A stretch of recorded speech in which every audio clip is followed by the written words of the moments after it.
मित्रों नमस्कार।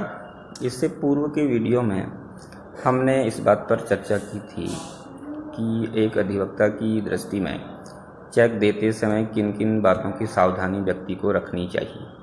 आज हम इस बात पर चर्चा करेंगे कि चेक लेने के बाद व्यक्ति को किन किन बातों की सावधानी एक अधिवक्ता की दृष्टि में रखनी चाहिए।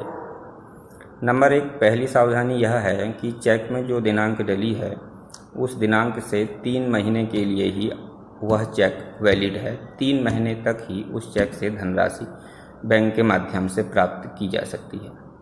जैसे मान लीजिए आपके चेक में 10 अगस्त 2022 का दिनांक डला है, तो 10 अगस्त से अगस्त, सितंबर, अक्टूबर, 9 अक्टूबर तक आपके उस चेक के माध्यम से बैंक से धनराशि प्राप्त की जा सकती है। 10 अक्टूबर को आपका वह चेक अविधिमान्य हो जाएगा, इनवैलिड हो जाएगा। उस चेक के माध्यम से आप धनराशि बैंक से प्राप्त नहीं कर सकते, क्योंकि नियम यही है कि चेक में जो दिनांक डली है वह दिनांक तीसरे महीने जिस दिन रिपीट होती है उस दिन वह चेक अविधिमान्य हो जाता है, उसकी समय सीमा समाप्त हो जाती है। इसलिए अगर चेक में आपका 10 अगस्त 2022 डला है तो 10 अगस्त 2022 से 9 अक्टूबर 2022 तक आपका चेक वैलिड माना जाएगा। तो इसलिए हमेशा यह ध्यान रखना चाहिए कि चेक में जो भी दिनांक डला है उससे 3 महीने के अंदर वह चेक बैंक में प्रस्तुत हो जाना चाहिए। इसमें कोई संशय नहीं है कि ये 90 दिन का टाइम, ऐसा नहीं है। दिनांक जो चेक में डली है वह तीसरे महीने जिस दिन रिपीट होगी, अर्थात तीसरे महीने वही दिनांक जिस दिन पड़ेगी उस दिन वह चेक आपका अविधिमान्य है। उस दिन उस चेक के माध्यम से कोई धनराशि आप बैंक से प्राप्त नहीं कर सकते। दूसरी, यह भी ध्यान रखना चाहिए दूसरी बात का कि आप जिस समय चेक लेते हैं तो सभी जानते हैं कि उसमें कोई ओवरराइटिंग या कटिंग ना हो। ऐसा चेक भी बैंक वापस कर देता है, उसके माध्यम से भी कोई धनराशि आप प्राप्त नहीं कर सकते। तीसरी जो महत्वपूर्ण बात है कानून की दृष्टि में वह यह है कि कभी कभी जो चेक हैं वह आप बैंक में प्रस्तुत करते हैं, वह बाउंस हो जाता है और उसकी धनराशि आपको प्राप्त नहीं हो पाती है।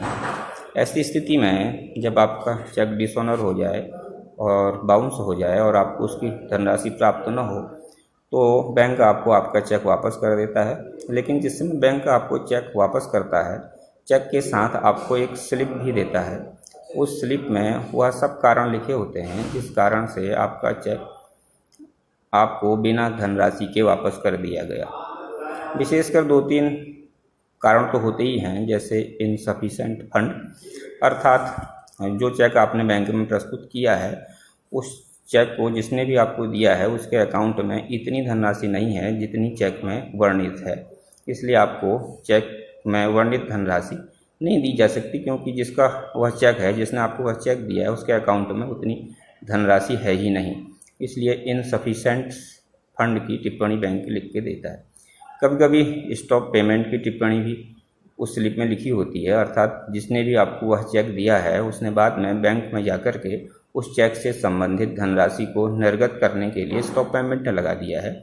इसलिए आपको वह चेक की धनराशि प्राप्त नहीं हो सकती, बैंक स्टॉप पेमेंट लिखकर देता है। या कभी कभी अकाउंट क्लोज है, ऐसा भी उस बैंक की स्लिप में लिखा होता है।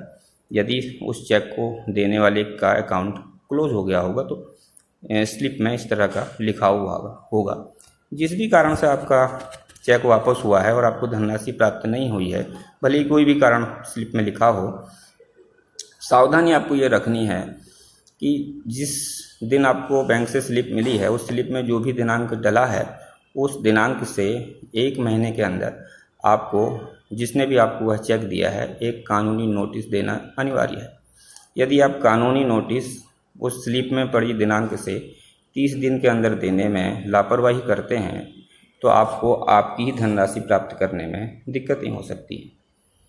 और उस कानूनी नोटिस में आपको यही लिखना है कि आपने जो हमें यह चेक दिया है उस जिस भी ट्रांजैक्शन के सिलसिले में आपको चेक मिला है, और उसमें लिखना है कि उस ट्रांजैक्शन के सिलसिले में आपने जो हमें यह चेक दिया था वह चेक बैंक में प्रस्तुत करने पर डिसऑनर हो गया है, बाउंस हो गया है और इसकी धनराशि हमें प्राप्त नहीं हो पाई है।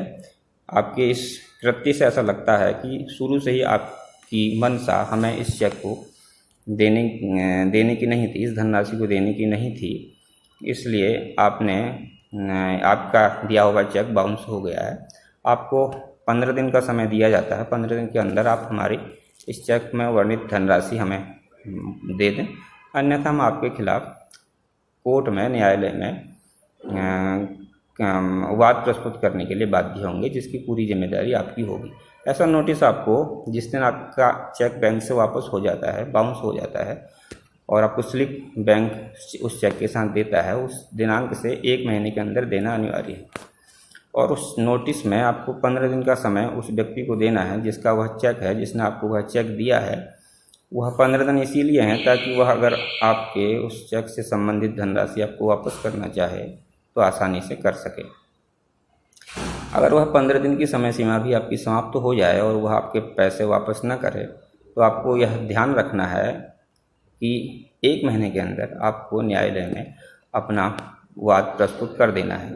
यदि आप यह समय सीमा का ध्यान नहीं रखेंगे, जैसे कि नोटिस देने में आपको 1 महीने के अंदर नोटिस दे देना है और उसमें 15 दिन का समय उसको देना है ताकि वो आपकी धनराशि वापस कर सके, और अगर यदि वह 15 दिन में धनराशि वापस नहीं करता तो 1 महीने के अंदर न्यायालय में वाद प्रस्तुत कर देना है। इस सीमा का यदि आप ध्यान नहीं रखेंगे तो आपको अपने ही पैसे प्राप्त करने में दिक्कतें होने वाली हैं। हो सकता है आपको आपकी धनराशि प्राप्त न भी हो, क्योंकि यह एक कानूनी बाउंडेशन है, यह कानूनी समय सीमा है, इसका पालन करना अनिवार्य है। हालांकि जो नेगोशिएबल एक्ट है जिसमें यह चेक के मुकदमे चलते हैं, जिस एक्ट के अंतर्गत, वह शिकायतकर्ता के पक्ष में है, लेकिन फिर भी यह समय सीमा का ध्यान अवश्य रखना है, अन्यथा आपको अपने ही पैसे प्राप्त करने में दिक्कतें होना स्वाभाविक है। तीसरी बात यह है कि यह भी ध्यान रखें कि जो बैंक से आपको स्लिप और चेक मिला है, यही उस केस का मुख्य सबूत है। इसमें किसी भी तरह की कोई छेड़छाड़ ना हो, इसमें कोई आप कटिंग या ओवर राइटिंग न कर बैठें, इसका हमेशा ध्यान रखना है, क्योंकि यह चेक और स्लिप जो आपको बैंक से वापस मिला है, यह एक महत्वपूर्ण साक्ष्य है आपके पूरे मामले का, और आपको इन दोनों को न्यायालय में अपनी फाइल में प्रस्तुत करना है। इसलिए हमेशा ध्यान रखना है कि उसमें कोई कटपट ना हो, उसमें कोई ओवर राइटिंग ना हो। आप उसे लापरवाही से घर में कहीं छोड़ दें और बच्चों ने उसके ऊपर कुछ लिख दिया, कुछ कर दिया, तो आपको हानि हो सकती है, क्योंकि यह सबसे महत्वपूर्ण सबूत है। इसी के माध्यम से आप अपने पैसे वापस ले सकते हैं, इसका आपको ध्यान रखना है। और एक महत्वपूर्ण बात यह है कि चेक से रिलेटेड मामले भले ही फौजदारी के मामले होते हैं, लेकिन इन मामलों में FIR नहीं हो सकती, इसलिए इसमें पुलिस आपकी कोई मदद शुरू में नहीं कर सकती।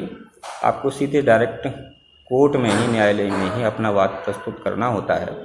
अतः आप FIR के चक्कर में न पड़ें, सीधे न्यायालय में आपको आपका चेक बाउंस होने के बाद किसी अधिवक्ता के माध्यम से आपको न्यायालय में केस करना है, इसलिए इस बात का भी ध्यान रखें। इन बातों का यदि हम ध्यान रखेंगे तो आपको आपकी चेक से संबंधित धनराशि प्राप्त करने में सरलता है, क्योंकि पूरा जो कानून है, जो नेगोशिएबल एक्ट बना है, वह शिकायतकर्ता के पक्ष में बना है। अधिकांश मामले शिकायतकर्ता के पक्ष में ही डिसाइड होते हैं और उनको पूरा फेवर इस एक्ट में किया गया है। अगर उनके पैसे बनते होंगे तो अवश्य ही उनको इस फौजदारी मुकदमे के माध्यम से वो पैसे प्राप्त हो जाएंगे, अन्यथा जिसने भी वह चेक दिया है उसे उस चेक में वर्णित धनराशि की दुगने के बराबर अर्थदंड और 2 साल की सज़ा का प्रावधान इस एक्ट में लिखा हुआ है। अतः जो समय सीमा हमने आपको बताई, इसका जरूर पालन करें, तभी इस चेक से संबंधित मुकदमों में आपको आसानी से जीत मिलेगी। अन्यथा अगर इस समय सीमा का ध्यान न रखा जाए तो इस एक्ट से आपको उतना लाभ नहीं मिलेगा और आपको फिर सिविल मुकदमा करना पड़ेगा, जो कि बहुत लंबी प्रक्रिया है। इसलिए यह ध्यान रखना जरूरी है कि जब भी आपका चेक बाउंस हो जाए, आपको समय सीमा का ध्यान रखना है कि बाउंस होने के 1 महीने के अंदर आपको नोटिस देना है और उसमें 15 दिन का समय उस व्यक्ति को देना है जिसका वह चेक है कि आप 15 दिन के अंदर हमारे पैसे वापस कर दें। नोटिस प्राप्त होने के 15 दिन के अंदर आप हमारे पैसे वापस कर दें, ऐसा उस चेक में वर्णित होना चाहिए। और अगर 15 दिन में पैसे आपको वापस नहीं होते हैं तो आपको तुरंत न्यायालय में जा कर के केस करना है। यही इसकी प्रक्रिया है, अन्यथा आप अपने ही पैसे प्राप्त करने में आपको परेशानियां होंगी। कानून होने के बावजूद भी आप अपनी धनराशि प्राप्त नहीं कर पाएंगे, क्योंकि कानून का नियम ही है कि जो जागरूक होगा विधि उसी की सहायता कर सकती है। विधि जागरूक लोगों की सहायता करती है, अर्थात जो अपने अधिकारों को पहचानता है, उसके हिसाब से चलता है, उसी की कानून सहायता कर सकता है। इसलिए इस बात का ध्यान रखना है। आज के लिए इतना ही, धन्यवाद।